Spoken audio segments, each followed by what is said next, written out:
This is Kimberly Quinn, host of the Mindcraft podcast, and I can't tell you how much fun I have had doing this podcast. I started when the world closed over the pandemic in an attempt to spread some positivity out there and give people some strategies to enhance their own well being and reduce anxiety and all of that. Now, 2 years later, we're still going strong and now listened to by 52 countries across the world. And I've even helped some of my students get going with their own podcasts. It's super easy to do. And I'll tell you, if you haven't heard about Anchor by Spotify, it is the easiest way to make a podcast with everything you need all in one place. I'll just explain for you.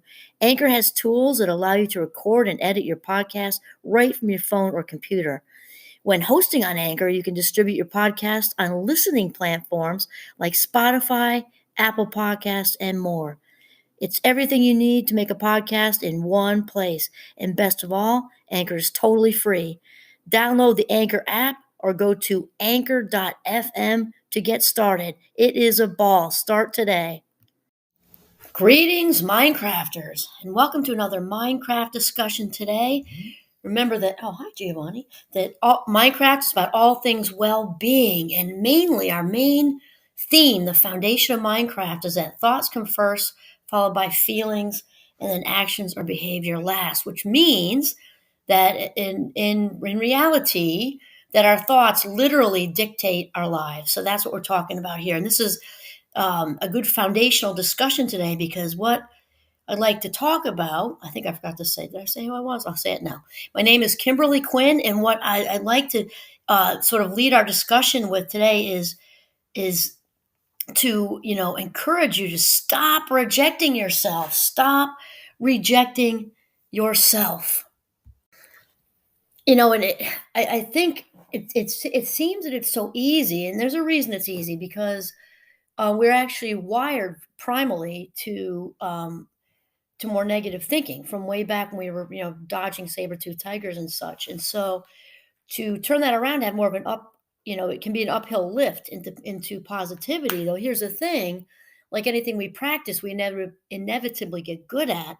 And when we've been allowing this sort of negative internal dialogue to just be like just a feedback loop, a hamster on a wheel kind of thing, it can, and depending how long you've allowed that to happen, and the word is allow, it might take a little bit more juice. But here's the thing: also, just like anything else, we learn to do habit shifting, and learning how to cook, play the guitar, whatever, play soccer. Once we kind of get in the groove with it, it takes less to maintain it. So here's the thing: internal dialogue.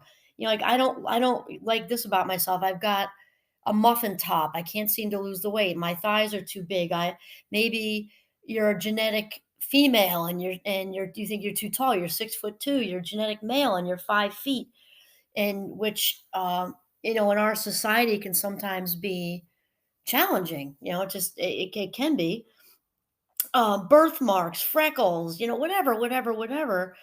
And also some larger things to deal with. My youngest brother-in-law, which I've mentioned on different episodes, is blind.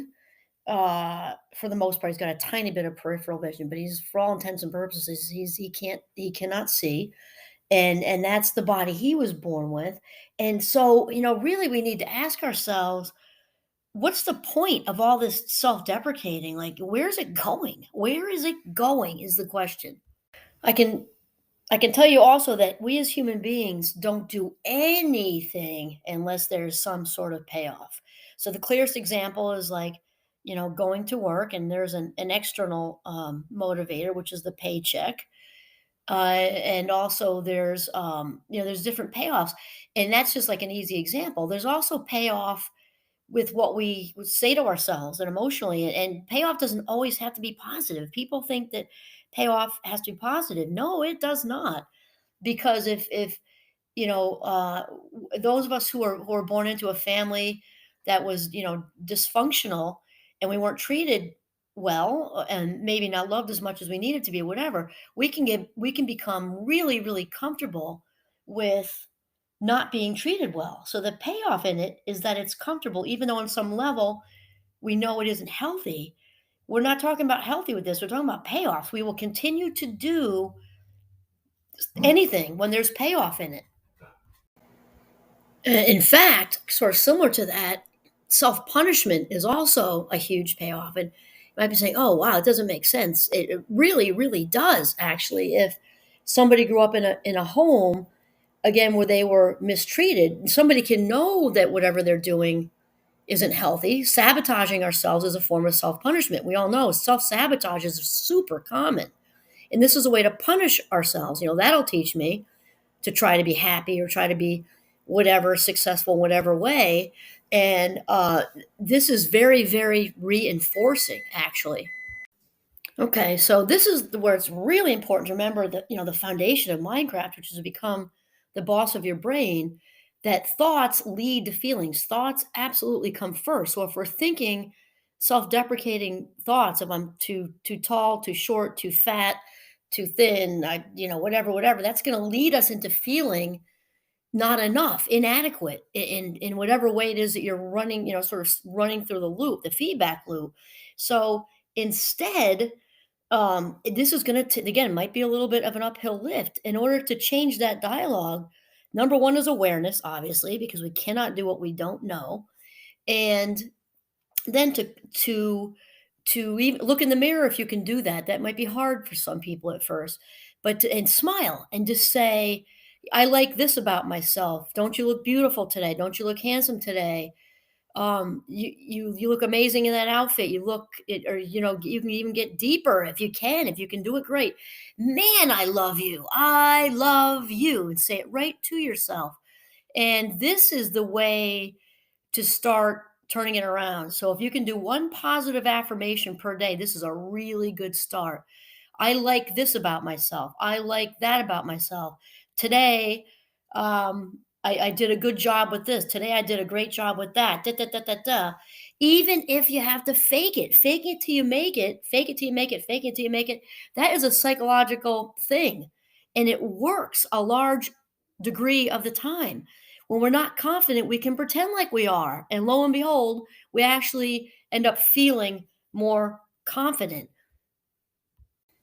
So, what we're really talking about with the stop rejecting yourself is to land ourselves in a place of self acceptance. And we've been talking about this with value more on the YouTube channel. For those of you who don't know, I'll put that link in the little blurb there.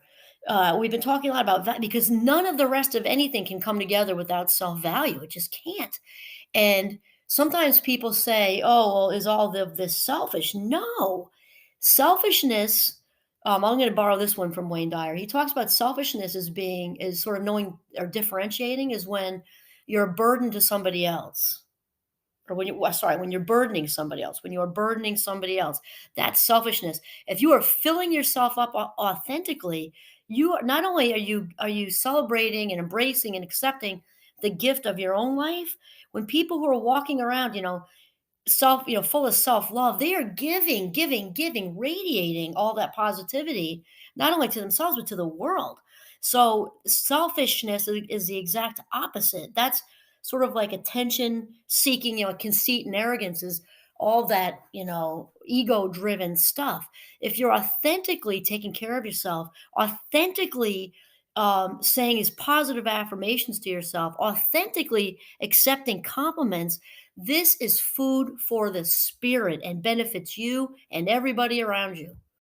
And so here's the thing, if you want to live the highest vibe, the highest version of yourself, self-acceptance is just essential. This is the body that I was given, whether it's too tall, too short, too this, too that. It doesn't mean we might not want to embrace exercising and things like that, though it's not with any kind of put down. I need to do this to not be so goal focused, to be process based. Process based. I'm starting a new exercise regimen because I love myself and I want to be healthier. I want to be healthier. That's it. Instead of my thighs are fat, my this, my that, my that, my this. Accepting that this body is the vehicle for our journey on this planet as divine beings.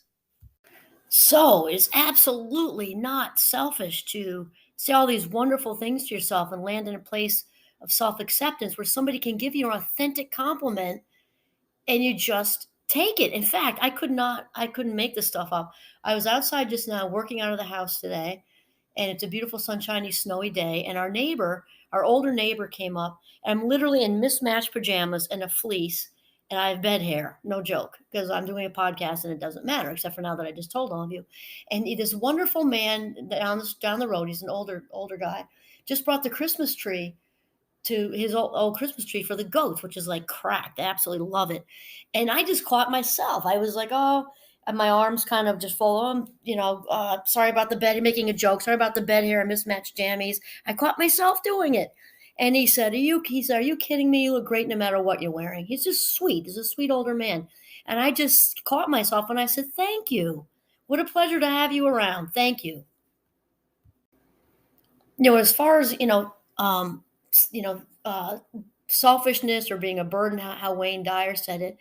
And I think he said something like this. To think about it in the reverse, when people are self-deprecating outwardly around us, and really being, sheepishly declining authentic compliments and things like that, it drains the energy out of the room. And especially if you're on this path to be a high vibe, you're the highest version of yourself, your very best authentic self, we become way more sensitive to that. And to me, it's like repellent.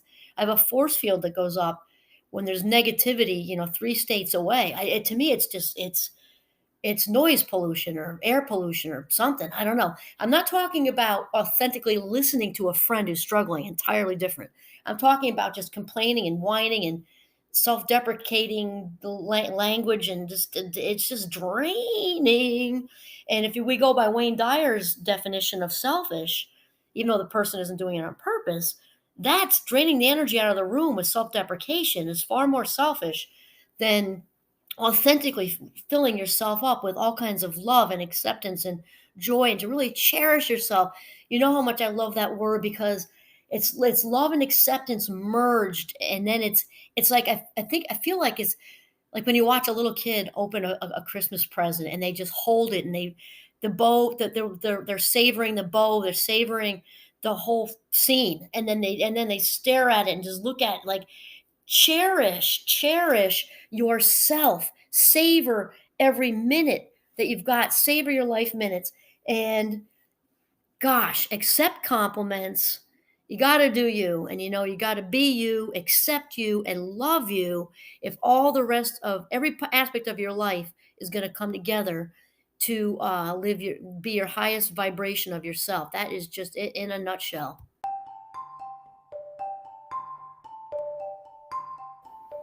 And you know what? I was almost about to sign off there, and then realize that you've got to cap it off with this, because remember, all this talk about, the self-rejecting, self-loathing, self-deprecating, just not accepting and loving ourselves.